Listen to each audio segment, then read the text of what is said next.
guys, the Benidorm Enthusiast here, and I'm on a street in Benidorm which holds a very big place in my heart because I've worked at several different bars on this street for many years.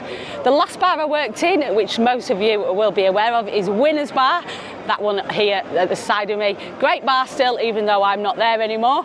I'm over a year since I left there. I can't believe how time flies. And in that year, this street has seen a lot of changes. Some quite surprising changes, actually. A lot of you will know this street as Food Street, but over the last year and a half, we've seen a lot more bars opening up on this street. Is Food Street turning into another bar street? That's what we're going to be talking about today as we have a look down the walk-in area of the Calle Gerona. So Winner's Bar opened in 2018, and at that time the people around here thought my boss was absolutely bonkers, opening a British themed sports bar in this area. It was predominantly used by the Spanish then. It wasn't very well known to the Brits at all. How it has changed over the last few years. On the other side of the road is 1111. Now when I was at Winner's Bar, this was a Brazilian buffet grill kind of place. Now it's just advertised as another pub grill, English breakfast, British food, all that kind of stuff. No more Brazilian barbecue. Right next door to Winner's is an Italian restaurant, Trispori. This used to be Nang Nam, which was also an Italian restaurant and did very well. It changed over and I'm not sure how well it's been doing since the change. I don't think it has done as well as before. Closed tonight, but it is closed just because it's Tuesday. Next along is the Halfway Lounge. This used to be the Tower Lounge, and I know this is very dearly missed by a lot of people. It was a really popular bar. Back in the day, it was only one of two bars on this entire street. The rest were all restaurants. But John and Elaine are enjoying a very happy retirement, completely entitled to it, of course, and this has since been taken over by the restaurant over the road, the Halfway House, which is also closed tonight because it's Tuesday. This next section is where you'll notice the most change. Two absolutely massive bars opened up over the last year. One is an Irish pub, the Lucky Shamrock, and the other is a Western themed bar called the Border Saloon. So the Border Saloon used to be the Mexican restaurant here, and it is a big venue. 3 locales all knocked into one here, and it's now sports bar, karaoke, party place. Really, that's what they market themselves as. It's definitely got a much different atmosphere to it than the Mexican restaurant. And over the road we've got the Lucky Shamrock. This is another huge venue, 3 bars knocked into one. We actually did a video when they were just building this. It's the newest one on the street, being open less than 6 months, and it's doing really well.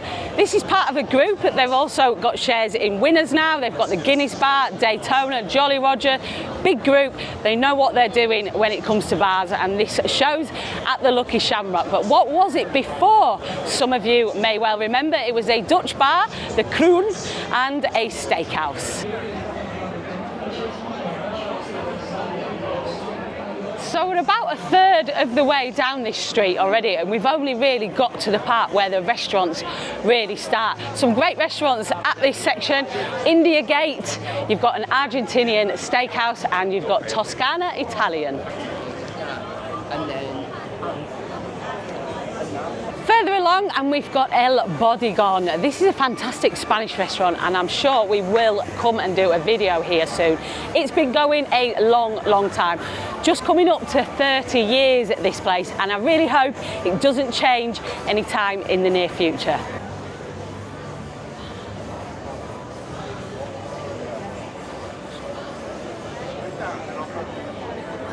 Across from El Bodegón is another bar, and I do believe this was the first bar, the original pub on this street. It's called Roxanne's, and I know it very well because I've worked here for quite a few years as well. On 3 separate occasions that I've worked here, actually, I walked out every time because I clashed heads a little bit with the boss, Rafa.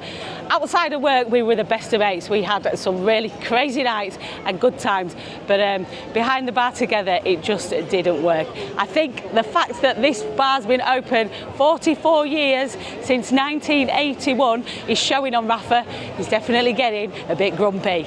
Back onto the other side of the road, and there's a new eatery here, new to me anyway, I haven't been here, Circa Burger.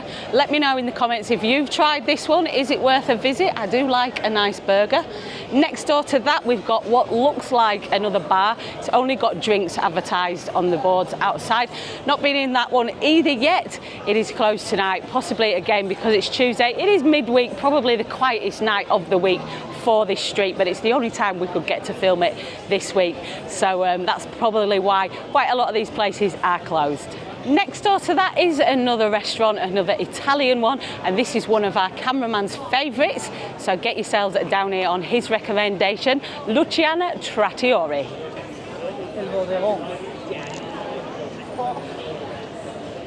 Opposite Luciano is another new restaurant, and this one has an international menu. It's got a big menu as well. I've looked at it quite a few times, not managed to get in there yet, but I'm sure we will pay it a visit at some point. I've heard very good things about it, and it's called Delicioso.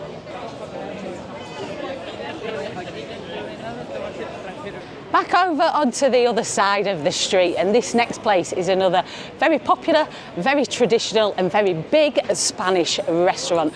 This one takes us right to the end of the pedestrianised stretch of the Calle Gerona. And I can't remember exactly how long this place has been open, but it's got to be a while, at least as long as I can remember. El Mesón. Straight opposite El Mesón, the very last establishment on this side of the street is a Belgian cafe and bakery. Only open during the day is this, but it is a lovely little spot to wake up and enjoy your morning coffee and a nice pastry. One last place that we couldn't miss on this video is nestled in between the Belgian bakery and the Delicioso restaurant, and we're going to be going there for a drink right now. It's called TikTok Bar. So this is a TikTok Bar, the only specialist cocktail bar on this stretch of the Calle Gerona. Now, way back in the day, this actually used to be a newsagent's. How many of you guys remember that? It then went to be a Cuban restaurant, and after that, Julia took it over. She first opened it as a Spanish seafood restaurant, didn't really work out for her like that, so she changed it over into a cocktail bar, and she's doing really, really well now. Julia is an absolute breath of fresh air. It's worth coming down here to TikTok just to see her. And not only is Julia super friendly, but she does make a fantastic cocktail as well. One of the best virgin mojitos I've ever tasted, and you get sweeties for free as well. So guys, what do you think about this street and the changes taking place on it? More bars, do you think it's a good thing or a bad thing? Is it spoiling the atmosphere? Is it going to get too leery? Let us know what you all think in the comments, and let us know if you've never been to this street before, will you be paying it a visit on your next trip to Benidorm? Thanks for watching guys, hope you've enjoyed this video. Make sure you subscribe to the channel. Give us a big thumbs up if you have liked this video, and also check us out on Facebook, Instagram and TikTok at the Benidorm Enthusiast. Stay positive and stay safe. Cheers!